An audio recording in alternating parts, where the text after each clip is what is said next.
Students, how are you? Welcome back to video classes. Here I am going to start a interesting topic. After watching this lecture, you will able to solve many numericals.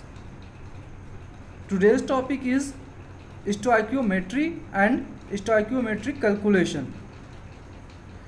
Generally, stoichiometry word is derived. One is stoichion and another is metron. Stoichion means elements and metron means measurement. It means stoichiometry deals with elements measurement. Stoichiometry deals with measurement of element. Okay, watch the video here and it is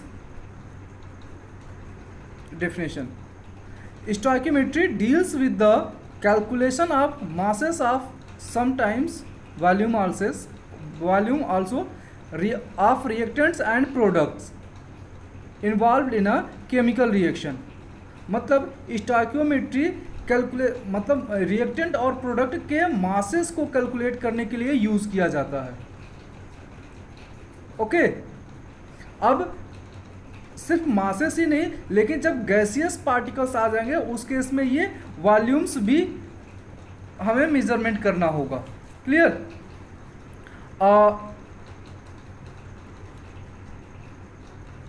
अब balanced chemical equation provides, यहाँ मैं balanced chemical equation की बात कर रहा हूँ. तो यानी कि ये स्टोइकियोमेट्रिक कैलकुलेशन सिर्फ उसी केमिकल रिएक्शन पे फॉलो होगा या अप्लाई होगा जो बैलेंस्ड होगा. यानी कि अनबैलेंस्ड केमिकल रिएक्शन पे ये अप्लाई नहीं हो सकता. उस केस में कैलकुलेशन हमेशा रॉन्ग ही आएगी. तो ये ध्यान रखने वाली बात है कि स्टोइकियोमेट्रिक कैलकुलेशन सिर्फ बैलेंस्ड केमिकल इक्वेशन पे ही फॉलो होती है. तो अब balanced chemical equation provides quantitative details of reactant and products in terms of. तो here we have to clear that what is quantitative. Actually there is two words. One is qualitative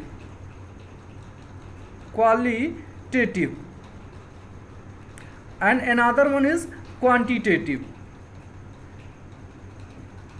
Here qualitative means which reactants are participating in a chemical reaction or which product is formed in a chemical reaction. But in quantitative studies, we study the amount of reactants, amount of products in different ways. Like here, relative number of molecules, relative number of moles, relative masses and relative volumes. These four terms are quantitative details of a balanced chemical equation. Okay, here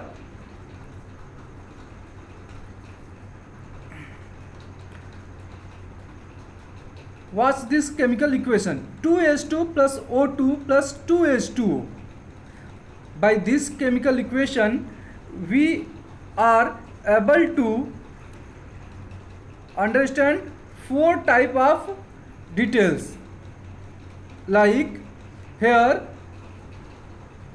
two hydrogen particles are reacting with one oxygen particle and forming two water molecules. This is one information.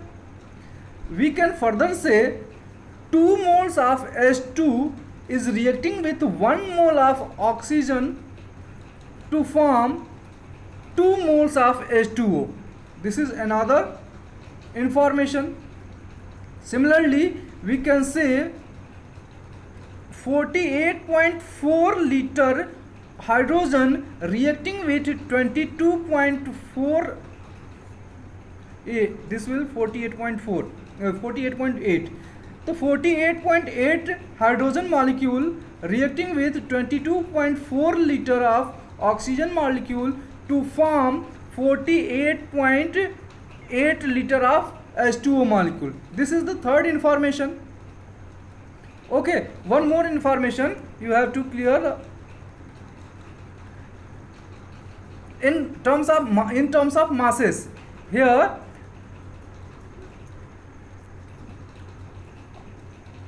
4 gram of hydrogen atom reacting with 32 gram of oxygen atom to form 36 gram of H2O molecules. Clear? Watch it again in detail.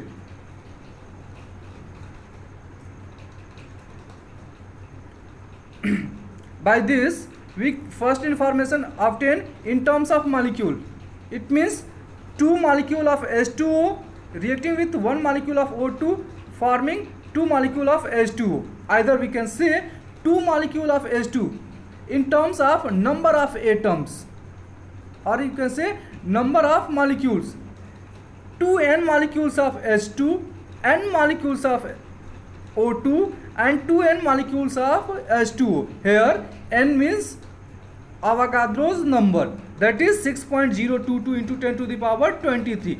It means here it will be 12.044 into 10 to the power 23 molecules of H2 are reacting with some molecules of oxygen. Okay, next in terms of moles, कि moles में क्या मतलब हुआ इसका कि 2 मोल hydrogen molecule react कर रहे हैं सिंगल मोल ऑफ ऑक्सीजन के साथ to form 2 mole of H2O. Okay, in terms of mass कि अगर H2 है तो H2 का जो मास हो जाएगा 2 ग्राम हो जाएगा, लेकिन 2H2 है तो 4 ग्राम, और वी कैन से 4 AMU 4 एटॉमिक मास यूनिट. तो 4 एटॉमिक मास यूनिट या हम उसको 4 ग्राम कह सकते हैं. तो 4 एटॉमिक मास यूनिट रिएक्ट कर रहा है 32 एटॉमिक मास यूनिट के साथ to form 36 atomic mass unit of H2O. H2O का जो वेट यहाँ पर मास हो जाएगा वो 36 AMU हो जाएगा. सिमिलरली इसको अगर ग्राम में रिप्रेजेंट करेंगे तो ये 4 ग्राम 32 ग्राम और 36 ग्राम हो जाएगा.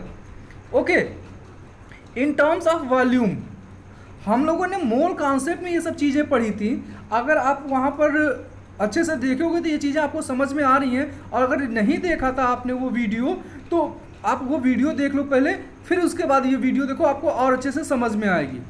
ये तीनों टर्म्स वहाँ पर थे, इन terms of molecules, in terms of mass, in terms of volume, number of mole represent हम लोगों ने वहाँ पर किया था.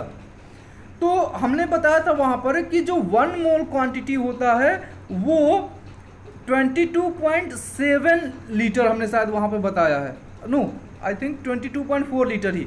This is correct. Somewhere we get 22.7 litre और somewhere we get 22.7 litre. 7 and 4. तो ये अलग अलग बुक्स में अलग अलग डेटा मिल जाता है, बट स्टैंडर्ड 22.4 लीटर को ही माना जाता है. तो हमने वहाँ पे बताया था कि जो 1 मोल मॉलिक्यूल्स होंगे वो 22.4 लीटर ऑफ गैसियस मॉलिक्यूल, ध्यान है, ये गैसियस मॉलिक्यूल के वॉल्यूम के बराबर होगा. तो यहाँ पर स्टार्टिंग में 2 मोल था, 2 मोल हाइड्रोजन था, तो 2 मोल हाइड्रोजन था तो उस केस में ये 2 × 22.4 हो गया. 1 मोल ऑक्सीजन था तो ये 22.4 ही रह गया, और बाद में प्रोडक्ट में 2 मोल जनरेट हो जाते तो 44.8 लीटर ऑफ H2O मॉलिक्यूल्स हम कह सकते हैं. मतलब ये कह सकते हैं इस पूरे को स्टडी करने के बाद कि हम मास को मोल्स में, मोल्स को नंबर ऑफ मॉलिक्यूल्स में इंटरचेंज कर सकते हैं. क्लियर? इस पे ही बेस्ड कई ढेर सारे न्यूमेरिकल्स आते हैं जिसको सॉल्व करने में थोड़ी सी प्रॉब्लम आती है, तो आप प्रैक्टिस करके उन न्यूमेरिकल्स को सॉल्व करना सीख सकते हो. हम यहाँ पर 1-2 एग्जाम्पल्स भी सॉल्व करेंगे. अच्छा, mass equal to density into volume, ये पुराना फार्मूला है, हम लोग पढ़ चुके हैं इसको. Here one numerical is how much zinc should be treated with excess of dilute HCl to obtain 2.24 liters of hydrogen at STP means standard temperature pressure. Standard temperature कितना होता है? 0 डिग्री सेल्सियस। यस, ये तो screen पे ही दिख रहा है आपको। और प्रेशर कितना होता है 1 atm। ओके, तो यहाँ पर ये कहा जा रहा है कि जिंक की कितनी क्वांटिटी चाहिए 2.24 लीटर्स ऑफ हाइड्रोजन ऑब्टेन करने के लिए। आपने ये केमिकल रिएक्शन 10th में खूब पढ़ा है, एसिड बेसिस साल्ट में, इस टाइप के रिएक्शन, ठीक ना, जहाँ पर ZnHCl के साथ रिएक्ट करके H2 गैस का फॉर्मेशन करता है। क्लियर?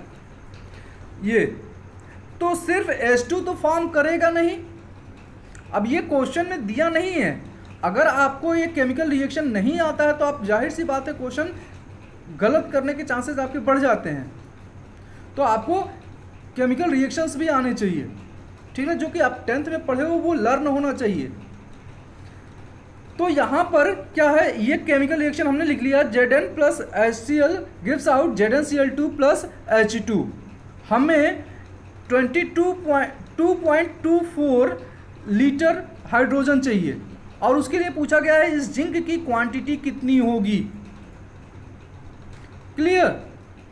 अच्छा, यहां पर देखने के बाद आपको क्या लग रहा है कि यहां पर हम कह सकते हैं कि 1 mole zinc is reacting with 1 mole of HCl to form 1 mole of ZnCl2 and 1 mole of H2। और ये हम चीज जानते हैं कि 1 mole equal to 6.022 into 10⁻23 molecules और एटम्स और we can say species. And हम ये भी जानते हैं कि 1 mole equal to here 1 mole of zinc will be equal to the 65.38 gram of zinc.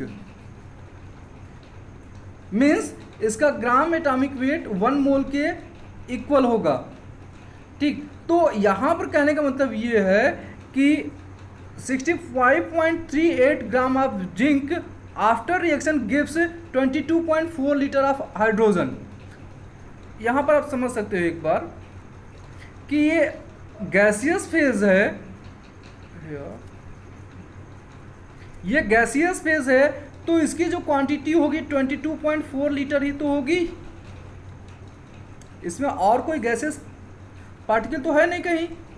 तो 1 मोल अगर हाइड्रोजन प्रोड्यूस हो रहा है तो 1 मोल को हमने अभी बताया कि 22.4 लीटर हम कह सकते हैं, तो ये 24 लीटर हो गया। अच्छा, जिंक की क्वांटिटी ये 1 मोल है, तो 1 मोल को अगर हम मास के रिस्पेक्ट में कंसीडर करें तो ये 65.3 हो जाएगा।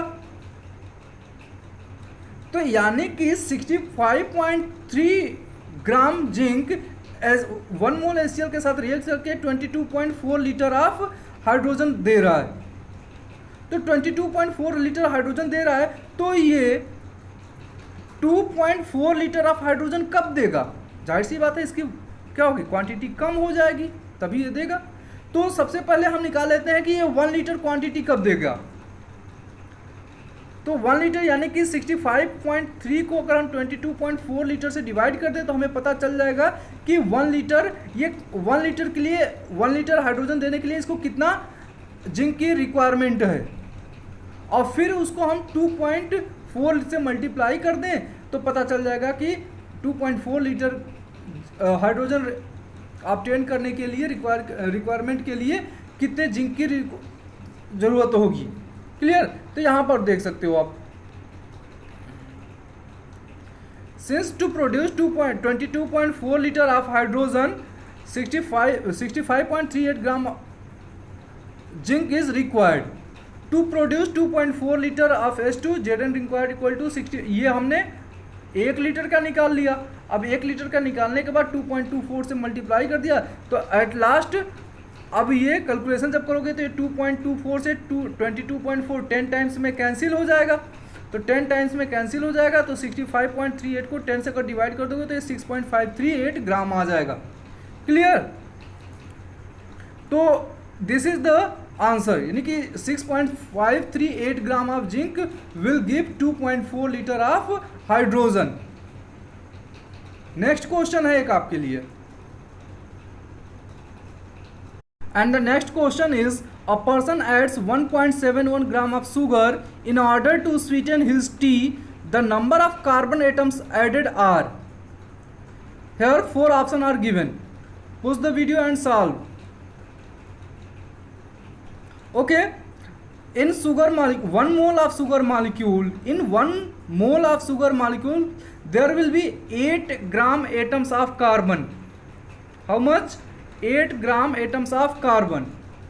To understand this point you have to go in mole concept video. I am providing link for that in above. So the number of moles of, अच्छा यहाँ पर कहने का मतलब ये है कि 1 मोल शुगर में 12 ग्राम ऑफ कार्बन एटम्स होंगे और 12 ग्राम और 1 ग्राम कार्बन एटम में 6.022 into 10 to the power 23 particles होंगे कार्बन के और एटम्स होंगे पार्टिकल के, ठीक ना। तो कहने का मतलब ये है कि जब 1 मोल शुगर में 12 ग्राम कार्बन हो रहे हैं और 1 ग्राम कार्बन एटम में 6.022 into 10 to the power 23 particles हो रहे हैं, तो सबसे पहले हम ये निकाल लें कि जो 1.7 ग्राम शुगर ऐड किया गया वो कितना मोल फॉर्म कर रहा है, कितना मोल है। ओके, तो हमें number of moles find out करने के लिए क्या करना है, मास अपॉन मोलर मास। तो ये कितना, मास 1.71 गिवन है, मोलर मास 342 ये शुगर का दिया है। तो इससे हमें क्या होगा, number of moles of sugar particle मिल जाएंगे ना। तो अभी हमने बताया ऊपर कि 1 मोल में 12 ग्राम ऑफ कार्बन एटम है, तो ये जितने मोल्स होंगे इसमें कितने कार्बन के एटम, ग्राम एटम्स होंगे। तो उसके लिए हमें इसको 12 से मल्टीप्लाई करना होगा, क्योंकि 1 मोल का वो दिया था, मान लो ये 5 मोल होता तो 5 को 12 से मल्टीप्लाई करते हैं, तो ये फ्रैक्शनल पार्ट आएगा तो भी तो हम इसको 12 से मल्टीप्लाई करेंगे तो इतने ग्राम ऑफ कार्बन एटम्स मिल जाएंगे। तो जब इतने ग्राम ऑफ कार्बन एटम्स मिल गए और हमने ऊपर ये भी बताया कि 1 gram of carbon atom contains 6.022 into 10 to the power 23 particles of carbon और atoms of carbon, then what, to find out number of carbon atoms we must have to multiply with 6.022 into 10 to the power 23 in this value, this whole value 1.71 into, either you can solve this sections, this part, okay, or in the last you can do। तो जब इसको 6.0 इस पूरे value को जब हम 6.022 into 10 to the power 23 से multiply करेंगे तो हमें कार्बन के एटम्स का नंबर मिल जाएगा। क्लियर? ये आप सॉल्यूशन यहाँ पर देख लो और इसको सॉल्व करो।